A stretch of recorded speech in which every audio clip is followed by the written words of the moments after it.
بسم اللہ الرحمن الرحیم۔ السلام علیکم ورحمۃ اللہ وبرکاتہ۔ الحمد للہ رب العالمین والصلاة والسلام علی اشرف الانبیاء والمرسلین محمد وآلہ وصحبہ اجمعین، اما بعد۔ حاضرین ناظرین، یہ درس نمبر 1660 ہے اور آج سورۃ الاحزاب کی صرف ایک آیت کی تلاوت اور تشریح کی جائے گی، آیت نمبر 53 چلیے سب سے پہلے ہم اس ایک آیت کی تلاوت کرتے ہیں، لفظی ترجمے اور ترجمے کے بعد تشریح کرتے ہیں۔ اعوذ باللہ من الشیطان الرجیم، بسم اللہ الرحمن الرحیم۔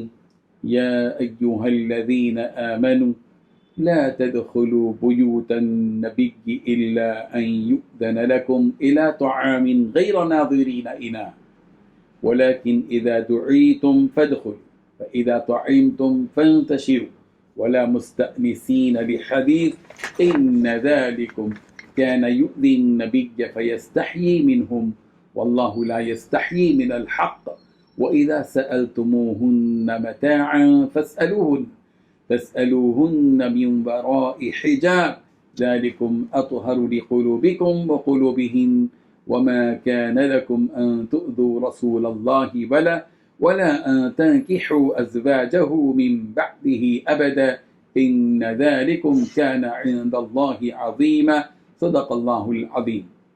لفظی ترجمہ یوں ہے، یا ایہا الذین آمنوا، اے وہ لوگ جو ایمان لائے ہو، لا تدخلوا، تم داخل نہ ہو، بیوت النبی، نبی کے گھروں میں، الا ان، مگر یہ کہ یؤذن لکم، اجازت دی جائے تمہیں، الی طعام، کھانے کے لیے، غیر ناظرینہ، نہ انتظار کرنے والے ہو، اناہ اس کے پکنے کا، ولیکن اذا، لیکن جب دعیتم، تم بلائے جاؤ، فادخلوا، تو تم داخل ہو جاؤ، فاذا طعمتم، پھر جب تم کھانا کھا چکو، فانتشروا، تو منتشر ہو جاؤ، ولا مستأنسین لحدیث، اور دل لگا کے مت بیٹھے رہو باتوں میں، ان ذالکم، بلا شبہ تمہاری یہ بات، کان یؤذی النبی، نبی کو ایذا دیتی ہے، فیستحی، تو وہ شرم کرتے ہیں، منکم، تم سے، واللہ، اور اللہ، لا یستحی، حیا نہیں کرتا، من الحق، حق بات بیان کرنے سے، وَإِذَا سَأَلْتُمُوهُنَّ، اور جب تم سوال کرو ازواج مطہرات سے، متاعًا، سامان کا، فَاسْأَلُوهُنَّ، تو تم ان سے سوال کرو، من وراء حجاب، پردے کے پیچھے سے، ذَلِكُمْ أَطْهَرُ، یہ بات زیادہ پاکیزہ ہے، لِقُلُوبِكُمْ، تمہارے دلوں کے لیے، وَقُلُوبِهِنَّ، اور ان کے دلوں کے لیے، وَمَا كَانَ، اور نہیں ہے، لکم، تمہارے لیے، ان تؤذوا، کہ تم ایذا دو، رسول اللہ کو، ولا ان تنکحوا، اور نہ یہ کہ تم نکاح کرو، ازواجہ، ان کی بیویوں سے، من بعد ہی، اس کے بعد، ابداً، کبھی بھی، ان ذالکم کان، بے شک تمہارا یہ فعل ہوگا، عند اللہ، اللہ کے نزدیک، عظیما، بہت بڑا، یعنی گناہ۔ ترجمہ یوں ہے، مومنوں، پیغمبر کے گھروں میں نہ جایا کرو مگر اس صورت میں کہ تم کو کھانے کے لیے اجازت دی جائے اور اس کے پکنے کا انتظار بھی نہ کرنا پڑے، لیکن جب تمہاری دعوت کی جائے تو جاؤ، اور جب کھانا کھا چکو تو چل دو، اور باتوں میں جی لگا کر نہ بیٹھ رہو۔ یہ بات پیغمبر کو ایذا دیتی ہے اور وہ تم سے شرم کرتے ہیں اور کہتے نہیں، لیکن اللہ سچی بات کے کہنے سے شرم نہیں کرتا۔ اور جب پیغمبر کی بیویوں سے کوئی سامان مانگو تو پردے کے باہر سے مانگو، یہ تمہارے اور ان دونوں کے دلوں کے لیے بہت پاکیزگی کی بات ہے، اور تم کو یہ شایع نہیں کہ پیغمبر الہی کو تکلیف دو، اور نہ یہ کہ ان کی بیویوں سے کبھی ان کے بعد نکاح کرو، بے شک یہ اللہ کے نزدیک بڑا گناہ کا کام ہے۔ اس آیت میں 11 باتیں بتلائی گئی ہیں۔ پہلی بات، اے ایمان والو، نبی کے گھر میں بلا اجازت مت جاؤ۔ دوسری بات، ہاں اگر تمہیں کھانے پر بلایا جائے تو جاؤ، مگر وہاں بھی اس طرح نہ جاؤ کہ جا کر کھانے کے انتظار میں بیٹھے رہو۔ تیسری بات، جب تمہیں کھانے کے لیے بلایا جائے تو جاؤ اور کھانے کے فوراً بعد وہاں سے نکل جاؤ۔ چوتھی بات، وہاں بیٹھ کر باتیں کرنے مت لگ جاؤ۔